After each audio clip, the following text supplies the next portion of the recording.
Hey, it's Owen, and today I'm at Happy Studios looking at the Gage ECM-47 microphone. Gage is a microphone company out of Tallahassee, Florida, USA, started by Rob Chiarelli and Chandler. Apparently, they were working as a session, and a producer brought in a random Chinese microphone to use that he insisted sounded great. So they strung out and were impressed enough to contact the manufacturer and start a company. So that's where I got kind of suspicious. There's a lot of Chinese mics out there at the moment at all kinds of price points. I know quality control can be patchy in my experience, and they nearly always have a super stizzly top end. So if you're forced to work with one, you've probably got your de-esser working overtime to make it usable. Gage sent me 3 mics, the ECM-80 dynamic handheld mic, the ECM-87 condenser, and the ECM-47.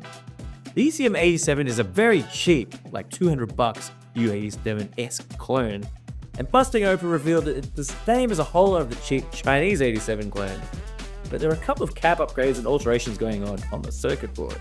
Okay.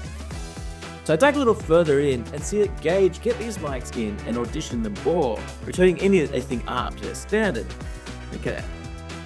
So today I'll focus on the ECM-47. You all probably know the story behind the annoying U47 mic, one of the most revered, expensive vintage microphones on the planet. These days, if you find one for under 20 grand, you're getting a good deal.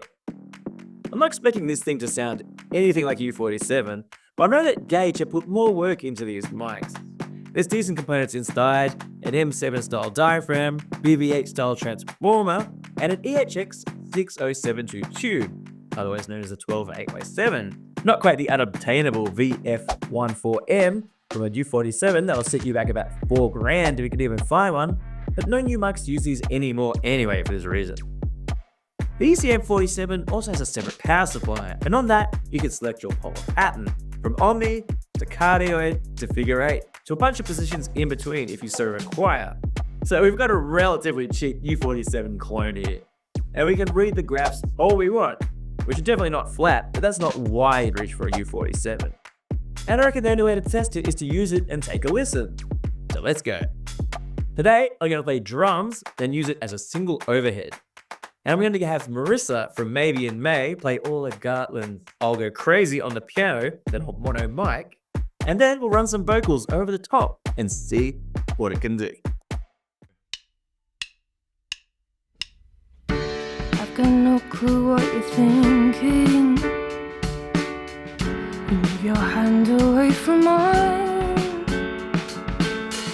Shifty eyes and indecisions. What does this happen every time? I want somebody hold me and tell me it'll all work out. Say that there's nothing to worry about now, 'cause I'm so sick of the drama and I hate to shout.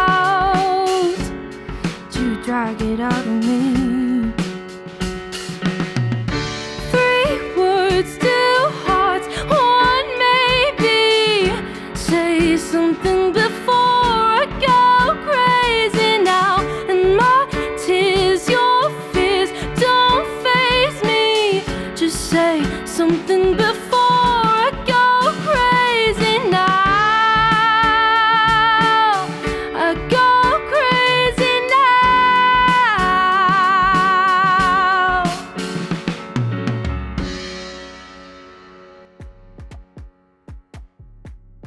And there we have it, the Gage ECM-47 tube microphone. As a one mic source on drums, piano, and vocals, it sounds pretty decent. It doesn't have the modern Chinese top-end sizzle I feared, and sounds pretty well rounded. It's done a decent job of capturing everything I put in front of it, and I'm actually surprised at the sound quality. For the price, it's probably a very decent buy. Thanks for tuning in, and I'll catch you next time for more audio stuff.